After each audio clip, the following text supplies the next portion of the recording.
Oi, gente, tudo bem? Meu nome é Sofia e o meu grupo ficou com o tema do ciclo do carbono.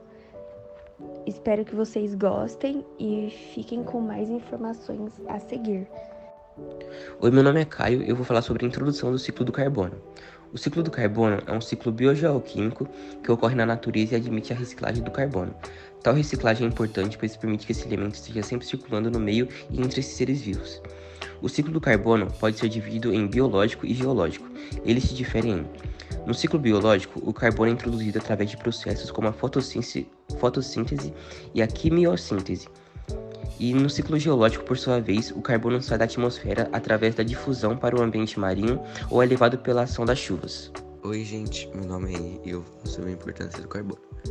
O carbono é um dos elementos mais comuns no planeta, com grandes reservatórios na biosfera, atmosfera, litosfera e hidrosfera, na forma de carboidratos, proteínas, ácidos nucleicos, gás carbônico e carbonato de cálcio. Além disso, o carbono faz parte da composição das moléculas orgânicas. O carbono está presente na atmosfera na forma de gás carbônico, CO2, o qual apresenta um papel importante no efeito estufa. O gás carbônico atmosférico é utilizado por seres fotossintetizantes no processo de fotossíntese. Meu nome é Diana e eu vou falar um pouco sobre o ciclo do carbono, que pode ser dividido de duas formas, entre ciclo biológico e ciclo geológico. O ciclo biológico do carbono, os organismos autótrofos fotossintetizantes, por meio do processo de fotossíntese, assimilam o carbono presente na atmosfera, principalmente os carbonatos, e dissolvidos na água, e transformando-o em matéria orgânica que é adquirida pelos demais organismos pela cadeia alimentar. Os organismos herbívoros assimilam essa matéria orgânica ingerindo os vegetais. Já os animais carnívoros obtêm-na por meio da digestão dos animais herbívoros. Além disso, os organismos quimiosintetizantes utilizam o carbono para a produção de compostos orgânicos, e os principais compostos orgânicos produzidos são os carboidratos. Após ser assimilado pelos seres vivos, o carbono retorna ao ambiente de diversas formas. Meu nome é Karina e eu vou estar falando mais aprofundadamente sobre os ciclos geológicos do carbono.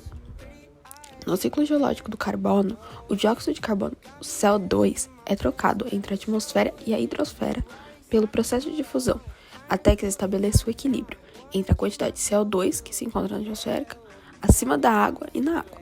Além disso, o CO2 pode dissolver-se na água da chuva, produzindo H2CO3, uma solução ácida que facilita a erosão das rochas silicatadas, liberando os íons Ca2+ e o HCO3-. Já nos oceanos, esses íons são assimilados por organismos que os utilizam para a construção de suas conchas carbonatadas. Após a morte desses organismos, suas rochas acumulam-se como sedimentos ricos em carbonatos que podem migrar para uma região onde a pressão e as altas temperaturas fundem parcialmente os carbonos. A formação de magmato libera CO2 normalmente para a atmosfera por meio dos vulcões. Bom, gente, eu vou falar sobre os impactos humanos no ciclo de carbono. A demanda global pelas reservas limitadas de combustíveis fósseis da Terra tem aumentado desde o início da Revolução Industrial. Os combustíveis fósseis são considerados um recurso não renovável porque eles estão sendo usados muito mais rapidamente do que podem ser produzidos pelos processos geológicos. Quando os combustíveis fósseis são queimados, o dióxido de carbono é liberado no ar, e o aumento do uso de combustíveis fósseis tem levado a níveis elevados de dióxido de carbono atmosférico. O desmatamento, que é o corte de florestas, também é um dos principais contribuintes para o aumento dos níveis de dióxido de carbono. As árvores e outras partes de um ecossistema florestal sequestram carbono, e muito do carbono é liberado como dióxido de carbono se a floresta é cortada. Parte do dióxido de carbono extra produzido por atividades humanas é utilizado por plantas ou absorvido pelo oceano, mas estes processos não contrabalançam completamente o aumento. Assim, os níveis de dióxido de carbono atmosférico também aumentaram e continuam aumentando. Os níveis de dióxido de carbono naturalmente aumentam e diminuem em ciclos de longos períodos de tempo, mas eles estão mais altos agora do que jamais estiveram nos últimos 400 mil anos. Denominamos de efeito estufa um fenômeno natural que garante um aquecimento da superfície terrestre, essencial para a sobrevivência da vida do planeta. Esse efeito é conseguido graças à presença de gases na atmosfera, chamados de gases de efeito estufa, que são capazes de reter parte do calor vindo do Sol, e entre esses gases estão o gás carbônico e o gás metano.